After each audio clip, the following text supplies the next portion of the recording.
Very good morning students. I am Sudeshna from Premchand Memorial Public School. So students, today is Sanskrit class और आज हम पढ़ेंगे आपकी संस्कृत पाठ्य पुस्तिका का पाठ 4 जिसका नाम है धातवः। ठीक है स्टूडेंट्स, अर्थात क्रिया, जिनको हम इंग्लिश में वर्ब्स भी कहते हैं। तो आई एम श्योर स्टूडेंट्स सभी को पता होगा क्रिया किसे कहते हैं। जिन शब्दों से किसी कार्य का होना अथवा करना पता चले उनको क्या कहते हैं, क्रिया कहते हैं। तो चलिए संस्कृत में समझते हैं। देखिए स्टूडेंट्स, शुरुआत में ही परिभाषा दी गई है, किसी कार्य के करने अथवा होने को क्रिया कहा जाता है। जिन शब्दों से कार्य का होना अथवा करना पता चले, ठीक है, उनको क्या कहते हैं, क्रिया कहते हैं। उदाहरण देखिए स्टूडेंट्स, बहुत अच्छा उदाहरण दिया गया है। एक लड़की चूहेदान लेकर घर से जा रही है, उसके साथ उसका भाई हाथ में छड़ी लेकर जा रहा है। चूहेदान में से चूहिया बाहर निकलने का प्रयास कर रही है। पिता दोनों को जाते हुए देख रहा है। दो अन्य बच्चे चूहिया को देखकर हंस रहे हैं।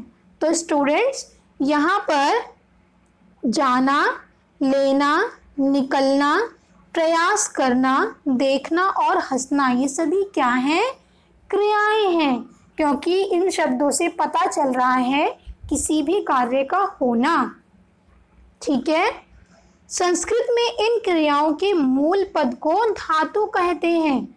मतलब संस्कृत में स्टूडेंट्स जो शब्द होते हैं, जो क्रियाएं होती हैं, उनका जो मूल पद है, जहाँ से ये बनी है, ये क्रियाएं बनी हैं, उनका जो मूल पद है उनको क्या कहते हैं, धातु कहते हैं। तथा इनके प्रयुक्त पद को धातु रूप कहते हैं। और जब इनको यूज़ में लाया जाता है, इन धातुओं को यूज़ में लाया जाता है, तो उन शब्दों को क्या कहते हैं, उन प्रयुक्त पदों को क्या कहते हैं, धातु रूप कहते हैं। ठीक है, जाना क्रिया की गम या गच्छ धातु है। तो जाना जो क्रिया है हमारी, हिंदी में क्या बोलते हैं, जाना। और जब इनका मूल रूप हम देखेंगे, वो क्या है, हमारी संस्कृत में कौन सी धातु है, गम या गच्छ। ठीक है स्टूडेंट्स, मैंने आपको बताया था कि संस्कृत में 3 वचन होते हैं, एक वचन, द्विवचन, बहुवचन। एक वचन जिससे एक का बोध हो, द्विवचन जिससे 2 का बोध हो, बहुवचन जिससे 2 से अधिक का बोध हो। ठीक है, तो संस्कृत में जो हमारे धातु रूप होंगे उनमें कितने वचन होते हैं, 3 वचन होते हैं। ठीक है, एक वचन, द्विवचन और बहुवचन। तो देखो इसके रूप बताए हैं, गच्छति, गच्छतः, गच्छन्ति, ये 3 रूप हो गए। ठीक है, ये गच्छति 1 का बोध कराता है, गच्छतः 2 का, गच्छन्ति अर्थात जब 2 से अधिक का बोध कराए। ठीक है स्टूडेंट्स, ओके चलिए आगे बढ़ते हैं। यहाँ अति, अतः, अंति प्रत्यय जुड़ गए हैं। तो स्टूडेंट्स, प्रत्यय क्या होते हैं, जो किसी शब्द या धातु के पीछे लगते हैं। ठीक है, प्रत्यय हमेशा पीछे लगते हैं और उस शब्द का क्या होता है स्टूडेंट्स, मीनिंग बदल जाता है।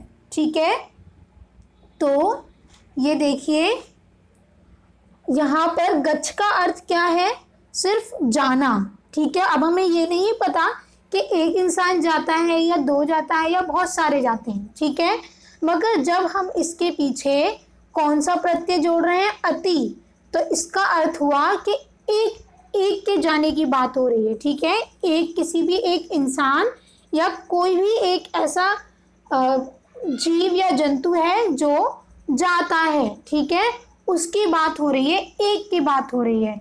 और जब हम इसके पीछे, गच्छ के पीछे अतः प्रत्यय लगाते हैं अर्थात 2, ठीक है, 2 के जाने की बात हो रही है। और जब गच्छन्ति होता है, अंति लगता है प्रत्यय, तो क्या होता है, 2 से अधिक की बात हो रही है। ठीक है, 2 से अधिक के जाने की बात हो रही है।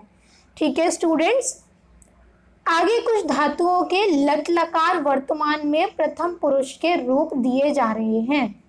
तो स्टूडेंट्स, अब मैं आपको एक चीज़ और बताती हूँ। जैसे आपका इंग्लिश में होता है ना प्रेजेंट टेंस, पास्ट टेंस और फ्यूचर टेंस, ऐसे ही संस्कृत में भी होता है। ठीक है, जैसे हिंदी में भी होता है भूतकाल, वर्तमान काल, ऐसे होता है ना, ऐसे ही संस्कृत में भी होता है लट लकार, ठीक है, जिसको हम क्या कहते हैं, वर्तमान काल।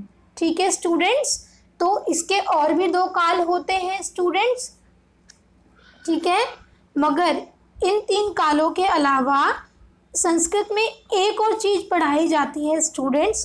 पहले मैं आपको तीनों काल बताती हूँ। एक तो लट लकार हो गया, एक लृट लकार होता है जिसमें ल के नीचे री वाली मात्रा होती है, ठीक है स्टूडेंट्स, एंड तीसरा होता है लंड लकार। ओके स्टूडेंट, जो आपकी अड़ंग खाली होती है ना, ड से डमरू वाली अड़ंग खाली, वो लंड लकार, ओके, जिसको हम भूतकाल बोलते हैं, और लृट लकार को भविष्यत काल, ठीक है, फ्यूचर टेंस होता है। ओके स्टूडेंट्स, एक होता है लोट लकार, ठीक है, मतलब आज्ञा सूचक, ठीक है स्टूडेंट्स, वो आज्ञा देने वाली कार्य होते, क्रियापद होते हैं, ठीक है, उसमें आज्ञा देने वाले शब्दों का वर्णन किया जाता है, बताया जाता है उनके रूपों का, ठीक है। तो देखिए अभी हम सिर्फ, मैं आपको अभी थोड़ा सा ही समझाऊंगी। देखिए यहाँ पर क्या है, लट लकार दिया गया है, बस उसका प्रथम पुरुष दिया है, ठीक है, प्रथम पुरुष जो फर्स्ट पर्सन होता है, ठीक है, सिर्फ आप अभी इतना ही समझिए। देखिए धातु क्या है, धाव, धाव का मतलब क्या होता है, दौड़ना, ठीक है, तो इसका एक वचन क्या होगा, धावती, 2 वचन धावतः, और बहुवचन धावंती, ठीक है।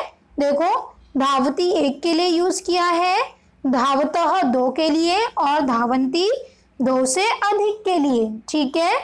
आगे देखिए नम, नम मतलब नमस्कार करना, या हम नमस्ते बोलते हैं, ठीक है, तो नमति, नमतः, नमंती, ठीक है स्टूडेंट्स। आई एम श्योर आपको समझ में आ रहा होगा बच्चों।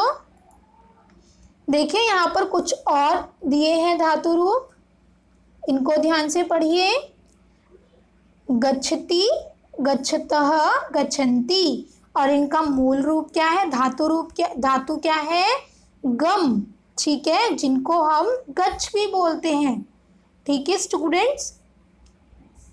देखिए अब यहाँ पर है वद, वद मीन्स बोलना, तो वदती, वदतः, वदंती, वदती 1 के लिए यूज हुआ है, वदतः 2 के लिए, और वदंती 2 से अधिक के लिए, ठीक है।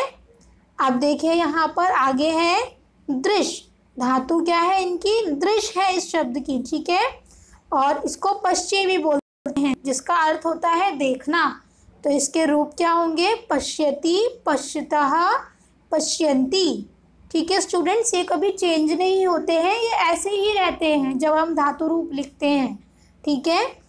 और देखिए प या पिब, ठीक है, जिसका अर्थ है पीना, कुछ भी पीना, ठीक है, तो इसके धातु रूप क्या होंगे, पिबती, पिबतः, पिबंती, ठीक है स्टूडेंट्स।